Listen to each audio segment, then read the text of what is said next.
legacy of results. I want to see this.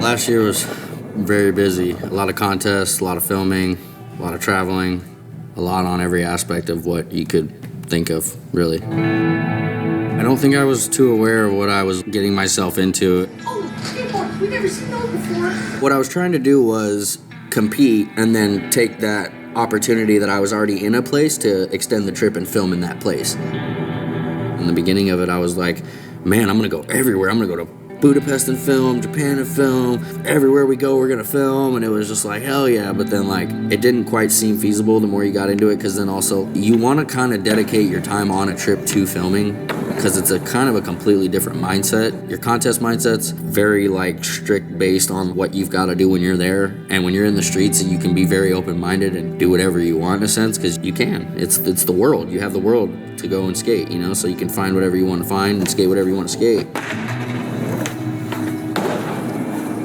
He's pissed. The guy came down. Like that or what? Down. He's down. High five? Perché lì si sente l'umore, si sente, mica qualche cosa. Thank you. And so to kind of combine the two, it was interesting because you'd find yourself just being worried about one or the other. Like if you're at a contest, you're like, oh, I haven't been doing this trick because I've been filming and focused more on these tricks. So then you try to do those tricks you've been filming at a contest, but then they're not as dialed as the tricks that you had dialed. He has a ton of pressure on his final 3 single tricks. Yeah. It's unfortunate. He's had a lot of good days in these contests, but today just isn't his day. There was also the like mindset battle of like, I'm already down pretty bad right now. You know what I mean? I'm not making finals. I'm losing. You can't get hurt. You're barely above water right now. You get hurt, you're done.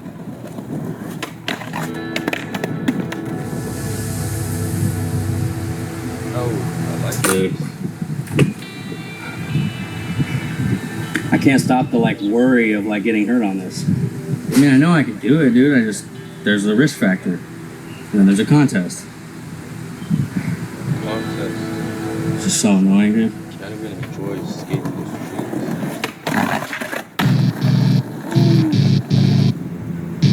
Yeah, dog. That was sick. Despite the inconsistency in my skateboarding at the time, I still had obligations, you know, and I still had a job to do, and I can thank Grandma for that, I guess. Bless her heart. She always told me to finish what I started. So even though life may have been rocky at the time, it ain't like life's gonna wait for me. He's coming from the U.S. and being able to get it done. First try, big flip. Street League, I feel like, has a better vibe. You know, it's like we're all skating the contest together versus those World Skate ones started to feel kind of like very divided, very clicked up. People were against each other, it felt like. Our last competition, it was me against Braden. It wasn't me against any other country. It was me against Braden for a spot on the U.S. team. And, like, that's not a normal feeling in a contest. If I was a betting man, I'm betting Braden wins it. Me and Braden, outside of the contest, had nothing against each other, ever. But, like, when it came time in that moment, and maybe he didn't feel this, but I did, and it was a weird feeling that was placed upon us that I didn't ask for. Big back 3 off the Dude, this sucks. This is my homie. Skateboarding Main Street. Take it like Willy Wonka out here, dog. I'm going to the chocolate factory.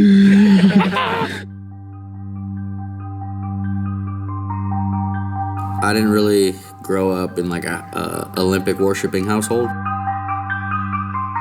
I don't know, it just wasn't a big thing for me growing up, and then like, not to mention skateboarding wasn't even a part of it.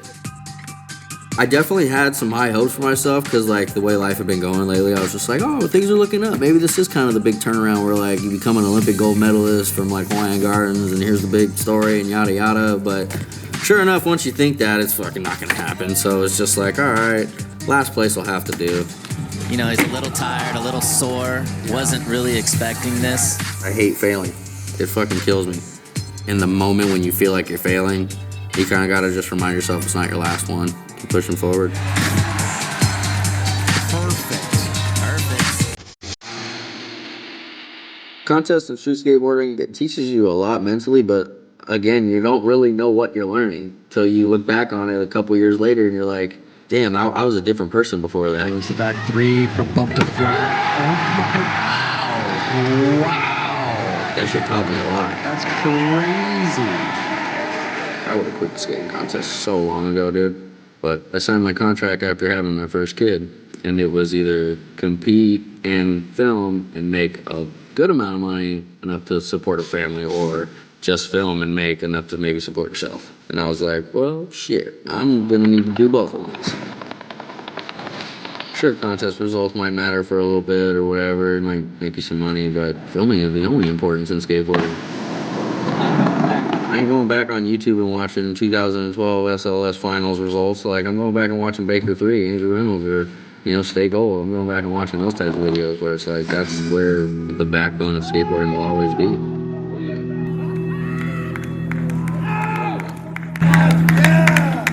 Real shit. Bro, this was some real shit, man. We needed this type of shit, man. Never why professional skateboarders are actually going through, We need this type of shit. See you next time.